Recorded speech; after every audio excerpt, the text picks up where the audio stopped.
പേരൊക്കെ PhD ഉമർ നബി പേരൊക്കെ നബിയുടെ ഒക്കെ ബന്ധമുള്ള പേരുകൾ, ചെയ്യുന്ന പ്രവൃത്തികളാണെങ്കിൽ വളരെ വിചിത്രമാണ്. അപ്പം ഈ ഡാനിഷ് എന്ന് പറയുന്നവൻ ഇദ്ദേഹം ഡോക്ടറാണ്.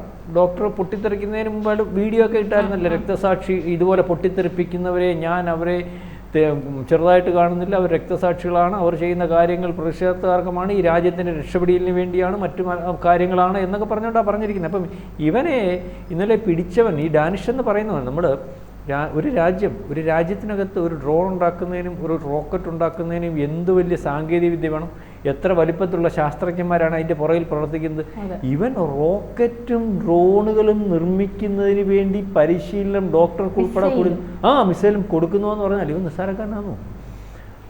നമ്മൾ നിസ്സാരം. പാകിസ്ഥാൻ ഉൾപ്പെടെ പല ലോകത്തിൻ്റെ പലയിടത്തും ഈ പറയുന്ന ഭീകരന്മാർ അല്ലെങ്കിൽ തീവ്രവാദികളൊക്കെ ഉണ്ട്.